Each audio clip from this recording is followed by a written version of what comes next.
আজকে সেঞ্চি শাক রেখেছিলাম, সেচি শাক যাকে বলে, একটু রসুন দিয়ে করব। কি হয়েছে, ডাকছিস কেন? কি করবি? এই তো কাটছি। খেতে পারবি কাঁচা? কেটে দিচ্ছি। আমার মেয়ে বিটরুট খাবে কাঁচা, আমাকে দেখেছে খেতে, এখনো বিটরুট খাবে। আজকে রান্না করতে করতে এতটাই বেলা হয়ে গেছে না, আমার এত খিদে পেয়ে গেছে, তার মধ্যে দেখেছি সেঞ্চি শাক আর ভাত। আমার তো মানে আর তর্স হইছে না কখন খাবো। সঙ্গে ছিল একটু লাউ পাতা বাটা, তো আমি একটু লাউ পাতা বাটা নিয়ে নিলাম আর সেঞ্চি শাক, আর তার সঙ্গে নিয়েছিলাম দুটো শুকনো লঙ্কা।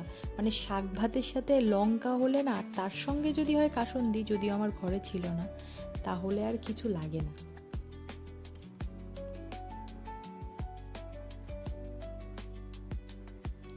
তার সাথে করেছিলাম একটু মিষ্টি কুমড়োর ভাজা, আর সঙ্গে ছিল হচ্ছে একটু পাতলা করে মুসুর ডাল করেছিলাম। ব্যাস, আজকে আর কিছু করিনি।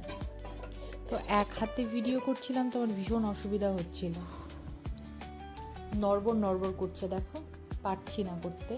যাই হোক, যখন ভাতটা বাটা দিয়ে মাখছিলাম না, ওই কালো জিরে আর রসুনের গন্ধ যেন, মানে এখন আমি ভয়েস দিচ্ছি আমার জিভে জল চলে আসছে।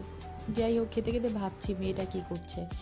তো সন্দেহ হয়ে গেছে খেতে খেতে, আজকে গিয়ে দেখি আমার মেয়ে, আমি ছাদ থেকে যে জামা কাপড় তুলে এনেছি বসে বসে সেগুলো ভাঁজ করছে। আমার মেয়েটা ভীষণ লক্ষ্মী, ওর বয়স কিন্তু 6+, ভীষণ হেল্প করে ও আমাকে। শীত করছে। আমার ভিডিওগুলো যদি আপনাদের ভালো লেগে থাকে তাহলে অবশ্যই লাইক, কমেন্ট আর সাবস্ক্রাইব করে আমার পাশে থাকবেন।